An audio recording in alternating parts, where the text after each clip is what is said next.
कपिलसिद्ध मल्लिकार्जुन महाराज की।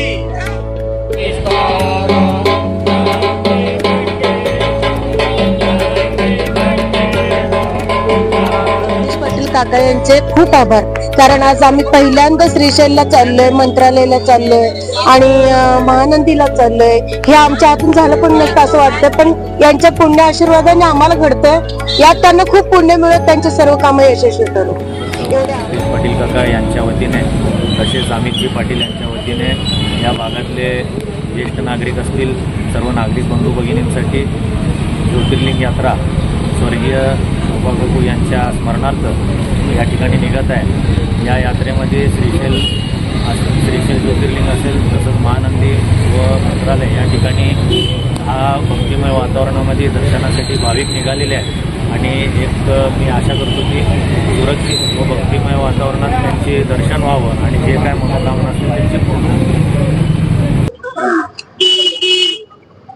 ಶಿವಯೋಗಿ ಸಿದ್ದರಾಮ ಮಲ್ಲಿಕಾರ್ಜುನನ್ನು ಸ್ಮರಿಸಿ ಇವತ್ತಿನ ಈ ಭಾಗದ ಮಾಜಿ ನಗರ ಸೇವಕರಾದ ಜಗದೀಶ್ ಪಾಟೀಲ್ ಇವರೇನು ಸಂಕಲ್ಪ ಮಾಡಿದ್ದಾರೆ, ಎಲ್ಲ ಈ ಆ ಭಾಗದ ಎಲ್ಲ ಹಿರಿಯ ಜೀವಿಗಳನ್ನು ಯಾರ್ಯಾರು ಬರ್ತಾರೆ ಅವರಿಗೆ ಶ್ರೀಗಿರಿ ಮಲ್ಲಿಕಾರ್ಜುನ ಜ್ಯೋತಿರ್ಲಿಂಗದ ದರ್ಶನ ಮಾಡಿಸ್ಬೇಕು ಅಂತಕ್ಕಂತ ಏನು ಸಂಕಲ್ಪ ಇತ್ತು, ಆ ಸಂಕಲ್ಪ ಇವತ್ತ ಪೂರ್ಣ ಮಾಡ್ತಾ ಇದ್ದಾರೆ. ಇವತ್ತ ಈ ಸೊಲ್ಲಾಪುರದಿಂದ ಆ ಯಾತ್ರೆ ಪ್ರಾರಂಭ ಆಗ್ತದೆ. ಆ ಯಾತ್ರೆ ಸುಖಮಯವಾಗಿ ಆಗ್ಲಿ, ನಮ್ಮ ಜಗದೀಶ್ ಪಾಟೀಲ್ ರವರ ಸಂಕಲ್ಪ ಪೂರ್ಣ ಆಗಿ ಮುಂದಿನ ಭವಿಷ್ಯದಲ್ಲಿ ಮಲ್ಲಿಕಾರ್ಜುನನ ಶಿವಯೋಗಿ ಸಿದ್ದರಾಮನ ಆಶೀರ್ವಾದ ಅವರ ಮೇಲೆ ಸದಾ ಕಾಲ ಇರ್ಲಿ. ಇಷ್ಟೊಂದು ಜನರ ಯಾತ್ರೆ ಮಾಡಿಸಿದ್ದು ಬಹಳ ದೊಡ್ಡ ಪುಣ್ಯದ ಕೆಲಸ. ಆ ಪುಣ್ಯದ ಕೆಲಸಕ್ಕ ಯಾವಾಗಲೂ ಮುಂದಿನ ಭವಿಷ್ಯದಲ್ಲಿ ಅವರ ನಾಂದಿಯಾಗಿ ಮತ್ತೆ ಈ ಭಾಗಕ್ಕ ಸೇವೆ ಮಾಡ್ತಕ್ಕಂತ ಅವಕಾಶ ಅವರಿಗೆ ಸಿಗಲಿ ಅಂತಕ್ಕಂತ ಪ್ರಾರ್ಥನೆಯನ್ನು ಮಲ್ಲಿಕಾರ್ಜುನ ಶಿವಯೋಗಿ ಸಿದ್ದರಾಮರಲ್ಲಿ ಮಾಡ್ತಾ ಇದ್ದೇನೆ. ಈ ಯಾತ್ರೆ ಸುಖಕರವಾಗಿ ಸಾಗಲಿ.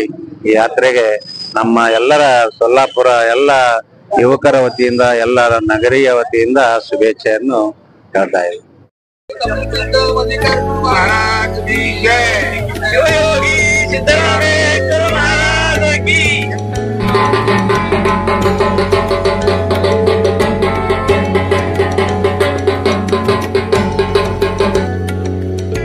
पाटील अण्णांनी घेऊन चालले तर दर्शनासाठी. त्यांचा आभार पहिल्यांदाच चाललो आम्ही, त्यांचा आभार मानतो.